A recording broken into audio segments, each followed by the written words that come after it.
વાગી રહ્યા છે। આપ જોઈ રહ્યા છો TV9 અને સુપર પ્રાઇમ ટાઈમ સાથે હું છું માનસી સોની। આજે સૌથી પહેલા વાત કરવી છે ગરમીથી ત્રાહિમામને।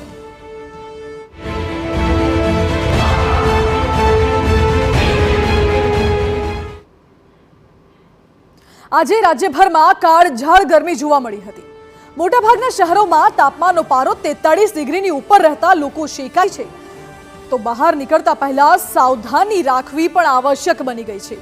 જુઓ રાજ્યના 4 ઝોનમાં આજનો દિવસ કેવો રહ્યો।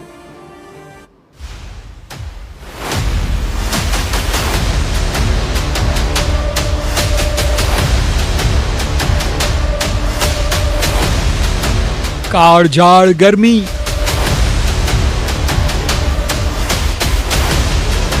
પારો વધતા લોકો ત્રાહિમામ,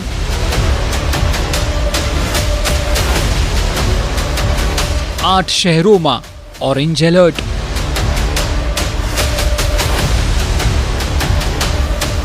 આગામી 5 દિવસ સાચવજો।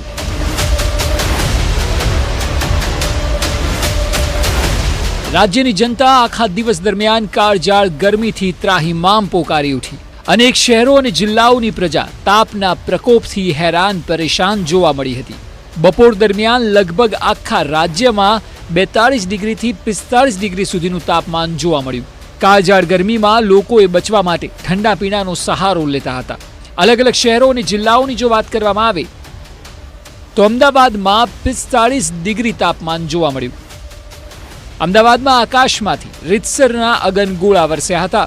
છેલ્લા 2 દિવસથી શહેરનું તાપમાન 44 ડિગ્રીની આસપાસ નોંધાઈ રહ્યું છે, ત્યારે આજે 45 ડિગ્રી સુધી પહોંચી ગયું હતું। જો કે હીટવેવને લઈને એએમસીએ પણ એક્શન પ્લાન ઘડ્યો છે, જે અંતર્ગત 144 બીઆરટીએસ બસ સ્ટેન્ડ અને 19 એએમટીએસ ડેપો પર પીવાના પાણીની તેમજ ઓઆરએસની વ્યવસ્થા કરવામાં આવી છે। તો સાથે સાથે એનજીઓ અને સ્વૈચ્છિક સંસ્થાઓ દ્વારા પણ અનેક સ્થળોએ ઠંડી છાશ અને શરબતના વિતરણનું આયોજન કરાયું છે।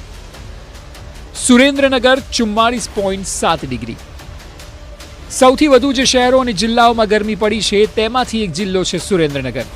44.7 ડિગ્રી ગરમીનો સામનો લોકોએ કરવો પડ્યો। અંગ દજાડતી ગરમીને લીધે બપોરે રોડ રસ્તા ખાલી જોવા મળ્યા હતા। સુરેન્દ્રનગર જિલ્લાની અંદર તાપમાનનો પારો આસમાને પહોંચ્યો છે તેમ કહી શકાય, કારણ કે ગુજરાતના તાપમાનમાં સૌથી વધુ તાપમાનનો પારો સુરેન્દ્રનગર જિલ્લામાં નોંધાયો છે। 44.7 ડિગ્રી તાપમાન નોંધાતા લોકો ત્રાહિમામ પોકારી ઉઠ્યા છે અને લોકો ઠંડા પીણાનો સહારો લઈ રહ્યા છે કે ઘરમાં પુરાઈ રહ્યા છે, ત્યારે શહેરના રસ્તા સુમસામ ભાસી રહ્યા છે। વાત કરવામાં આવે તો તંત્ર તરફથી પણ એલર્ટ જાહેર કરવામાં આવ્યું છે કે લોકોએ બહાર ના નીકળવું, ઠંડા પીણા પીવા અને લીંબુ શરબત પીવા જેવી સૂચના આપવામાં આવી છે અને હજુ વધુ ગરમી પડશે તેવું હવામાન ખાતું પણ જણાવી રહ્યું છે। અને વાત કરવામાં આવે તો સુરેન્દ્રનગર જિલ્લાની અંદર કચ્છનું નાનું રણ આવેલું છે। આ રણની અંદર જે સુરેન્દ્રનગર જિલ્લાની અંદર તાપમાન નોંધાય તેથી 3 ડિગ્રી વધુ હોય છે, જેથી રણમાં અગરિયાઓ પણ હાલ શેકાઈ રહ્યા છે તેમ કહી શકાય। હવે સુરેન્દ્રનગરને આ ત્રાહિમામ ગરમીથી કુદરત ક્યારે બચાવે છે તે જોવું રહ્યું। કચ્છ 43 ડિગ્રી। કચ્છમાં કાળઝાળ ગરમીને કારણે રસ્તાઓ સુમસામ જોવા મળ્યા। અહીં ગરમીનો પારો 43 ને પાર જતા લોકો રીતસરના ત્રાહિમામ પોકારી ઉઠ્યા। ભયંકર ગરમીને કારણે લોકોએ ઘરમાંથી બહાર નીકળવાનું પણ ટાળ્યું હતું। ગરમીથી બચવા લોકોએ ઠંડા પીણાનો સહારો લીધો હતો। તો વળી આગામી દિવસોમાં પણ કચ્છવાસીઓને ગરમીથી કોઈ રાહત નહીં મળે। જે રીતે હવામાનમાં પલટો આવ્યો છે અને જે રીતે 4 દિવસ સુધી ગુજરાતના અનેક વિસ્તારોમાં વરસાદ ખાબક્યો હતો, તેને કારણે ક્યાંકથી ચોક્કસથી લોકોને ગરમીમાં રાહત મળી હતી, પરંતુ જે રીતે હવામાન વિભાગ દ્વારા નવી આગાહી કરવામાં આવી છે અને તેની અસર છે તે ક્યાંક જોવા મળી રહી છે।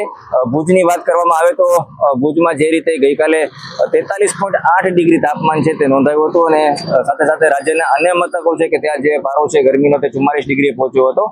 આજે બીજો દિવસ છે આગાહીનો અને જે રીતે જોઈ શકાય છે કે આગાહી કરવામાં આવી હતી તે મુજબ ગરમી છે તેનો પ્રકોપ ક્યાંક ને ક્યાંક લોકોના જનજીવન પર પણ જોવા મળી રહ્યો છે। અત્યારે આપણે ભુજના જે મુખ્ય રસ્તાઓ છે ત્યાં ઉપસ્થિતિને જે રીતે જોઈ શકાય છે કે આ જે રસ્તાઓ છે ત્યાં વાહનોની સતત અવર જવર છે તે રહેતી હોય છે, પરંતુ અત્યારે જે રીતે જોઈ શકાય છે કે લોકોની પાકી હાજરી છે તે રસ્તાઓ પર જોવા મળી રહી છે। રસ્તાઓ સુમસાન ભાસી રહ્યા છે। ક્યાંક ને ક્યાંક સામાન્ય રીતે ગરમીમાં લોકો ગરમીથી રાહત મેળવવા માટે સહારા લેતા હોય છે, પરંતુ જે રીતે જોઈ શકાય છે કે અત્યારે લોકો તે પણ નથી લાભ લઈ રહ્યા. એટલે કહી શકાય કે ગરમીનો પ્રકોપ છે તે જોવા મળી રહ્યો છે. આગામી 22 તારીખ સુધી ગરમી છે તેની અસર છે તે ગુજરાતમાં રહે તેવી હવામાન વિભાગ દ્વારા આગાહી વ્યક્ત કરવામાં આવી છે અને તેની અસર છે તે ક્યાંક ને ક્યાંક રસ્તાઓ પર પણ જોવા મળી રહી છે. સાબરકાંઠા 43 ડિગ્રી. ઉત્તર ગુજરાતમાં પણ હીટવેવની અસર જોવા મળી.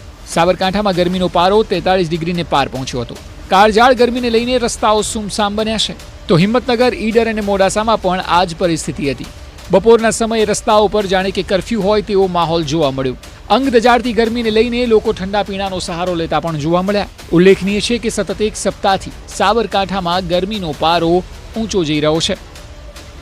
વાત કરવામાં આવે તો જે પ્રકારે હવામાન વિભાગે આગાહી કરી હતી કે ઉત્તર ગુજરાતના જે શહેરો છે તે શહેરો ગરમ રહેશે તે પ્રકારની આગાહી પ્રકારના દ્રશ્યો જોઈ શકાય છે. અત્યારે હાલ આ હિંમતનગર શહેરના દ્રશ્યો દર્શાવી છે. હિંમતનગર શહેર પણ રાજ્યના ગરમ શહેરો પૈકીનું એક ગરમ શહેર માનવામાં આવે છે.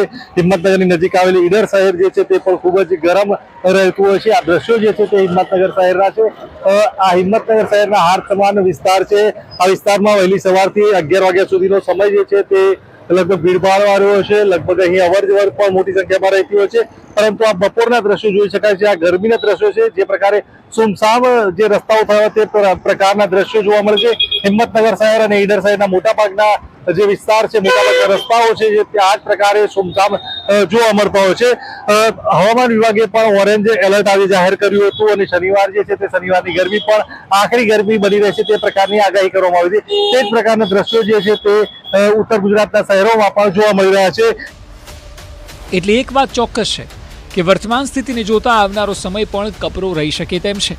આગાહી કરવામાં આવી છે કે આગામી 5 દિવસ સુધી વાતાવરણ ગરમીયુક્ત જ રહેશે અને લોકોએ ધ્યાન રાખવું જ પડશે. हीट वेव की वार्निंग आने वाले 5 दिनों के लिए दी गई है गुजरात और सौराष्ट्र रीजन के लिए. और जो ज़िले हैं जहाँ पे हीट वेव की वार्निंग दी गई है वो गुजरात रीजन का वलसाड ज़िला है जहाँ पे आने वाले 5 दिनों तक हीट वेव की वार्निंग दी गई है. और सौराष्ट्र रीजन और कच्छ की बात करेंगे जहाँ पे हीट वेव की वार्निंग दी गई है आने वाले 5 दिनों के लिए. तो सौराष्ट्र और कच्छ का रीजन है भावनगर, सुरेंद्रनगर, पोरबंदर, जूनागढ़ और कच्छ एरिया जहाँ पे आइसोलेटेड प्लेसेस पे आने वाले 5 दिनों पे हीट वेव की वार्निंग दी गई है. આગામી દિવસો પણ વધુ ત્રસ્ત કરે તેવા ચોક્કસ હશે. ત્યારે ગરમીની આ સિઝનમાં પાણી વધુ પીવું, કામ વગર બહાર ન નીકળવું, સુતરાઉ કપડાં પહેરવા, આવા નાના નાના પગલાં લેવાથી રાહત મળી શકે છે. Bureau report, TV9.